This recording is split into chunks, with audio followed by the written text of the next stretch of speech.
Narito na naman tayo para sa isang napaka-sweet at nakakakilig na love story nila Kalingap Edu at Ate Viancy. Tulad mo ay aking makilala at kung ano Para sa pagpapatuloy ng ating love story ay dumayo ang Kalingap team para kay Ate Viancy dahil meron silang pupuntahan ngayong araw na sobrang halaga. Ito nga ang pagpapatuloy ng kanilang pupunta sa amusement park. Sobrang layo talaga ng kanilang binyahe dahil halos 10 oras daw sila na bumiyahe patungo sa kanilang pupuntahan.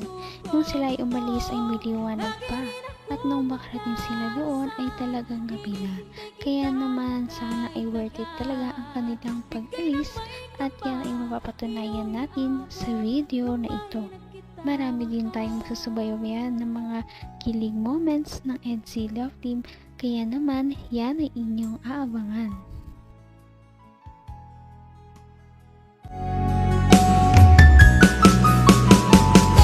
ang nais ko lang.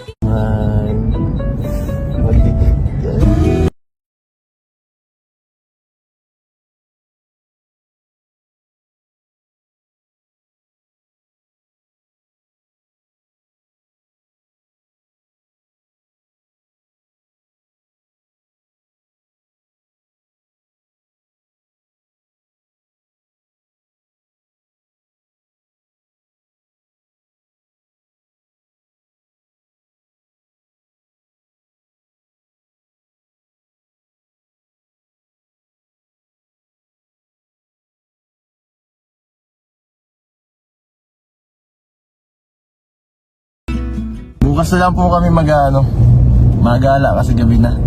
At antok na ang lahat eh, wala nang energy.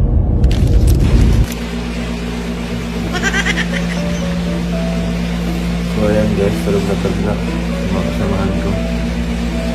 So guys, ito kami. Tapos si Beyonce ay sa kabila. Wala lang.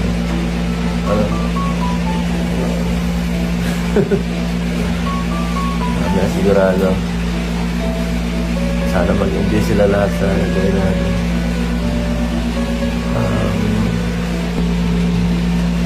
Tunog si Thunder. Kung ano ako'y tanggap mo na, hindi ka rin nag-alinlangan pa. Kilig overload talaga ang mga nangyayari kahit hindi pa man din sila nakakababa ng sasakyan. Ano pa kaya kung makapunta na sila sa kanilang pupuntahan? Ngunit bago sila makarating doon ay syempre gumabi na at nagpahinga na muna sila. Ikaw lang ang tinitipon.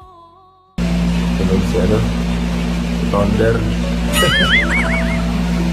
Tapos si Brad.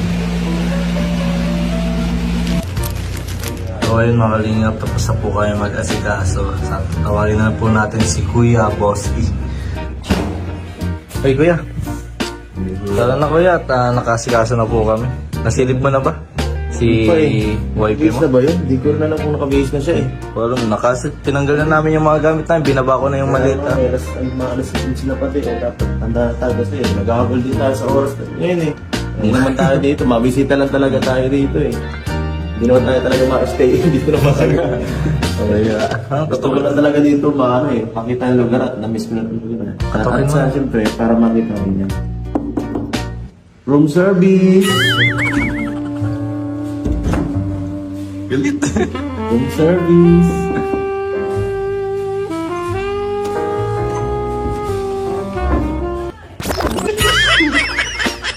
Uy, ito pala yung room service po ito. Dito ka pala nakatira. Pasok na.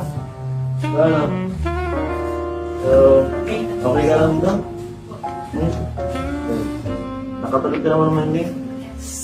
Okay lang. Atensya na ha, dito lang tayong na tulog kasi yan lang kinayanan ng budget ko eh.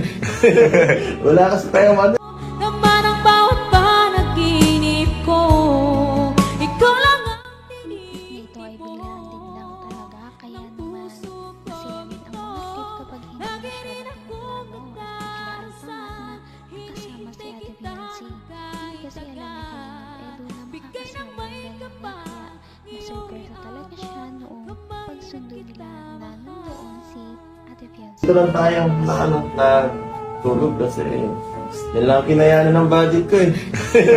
Wala kasi tayong sponsor eh. Solo lahat. Hindi ka rin ang pwede ngayon. Ang ganda pa nga ito dun sa kwarto ko. Pero siyempre, siyempre nakakapagano kasi. Hindi ito bongga kagaya ng mga binibigay ng mga sponsor sa atin na tinutuluyan. Hindi karaniwan. Simple lang ito eh. Murang-mura lang ito eh.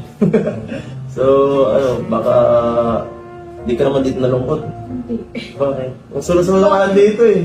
Kami dun, 5 kami dun, siksikan kami dun. Siksikan mo kami dun, tapos ikaw dito.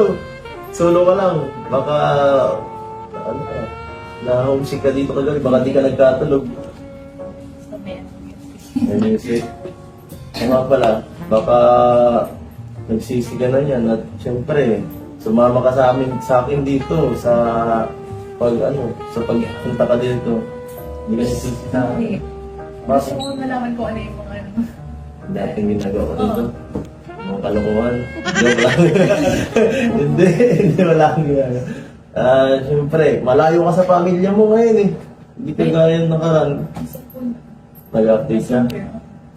Buti naman. Update na. Baka ma-miss ka ng pamilya mo eh. Siyempre, baka ngayong taon, baka dito ka magbagong taon.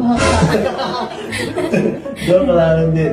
hanggang wakas ay tayo ng dalawa. Palagi kang naman ang isip. Nakakatuwa naman dahil kahit na nagkakaroon sila ng kasiyahan sa ibang lugar, syempre, naalala pa rin ni Kalingap Edu ang pamilya ni Ate Fiancé. At syempre, doon nga ay pinagsasabihan niya pa rin si Ate Fiancé na mag-text o mag-update man lang sa kanyang pamilya para hindi daw ito mag-alala. Napaka-sweet. Maging magsama ang panahon.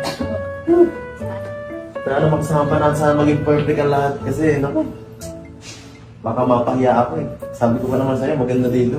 Pero yung entrada pa lang kagabi, sablay na eh. Doon pala sa sentro, parang di ba nagusto sa amoy eh. Si Romel may kasalanan doon, si Romel. Pero may kasalanan eh. Pero kuya, Kaya bagay ha? ang ganda ng suot nyo ngayon ah. Grabe. Parang Sigurado naka-black ka ba kasi tayo, rights tayo eh. Sigurado baka kung tagsay ka ng damit. Hindi ka mahirapan yan. Okay, so may jacket naman na, mapapahirap na lang kita. Papahirap na balik, papahirap na lang. Tara. Hanggang gantong oras na lang tayo. Ay. Sige na. Ang libat ka. Isang taon titira dito. Ano sa iwan?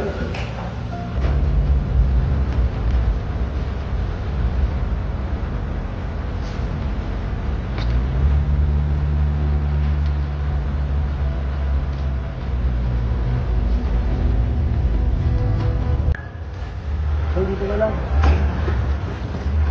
Ako, iwan. Ay, nako. Dito na tayo.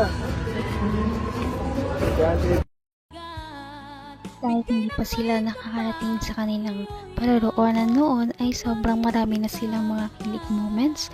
Ano pa kaya ngayon na talagang nakapunta na sila sa kanilang pupuntahan?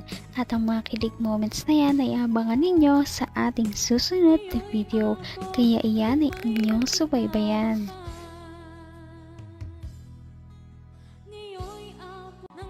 Napaka-sweet talaga nila at napakabait ng tambalang ito kaya maraming sumusuporta. Kaya naman sana ipatuloy natin silang suportahan at mahalin si Fiancé, si Kalingap Edu at ang Kalingap team. Yun lamang at maraming salamat sa panonood. Abangan natin kung magkakatuluyan ba talaga si Kalingap Edu at Fiancé. Hanggang sa muli! Bye! Ngayon'y abot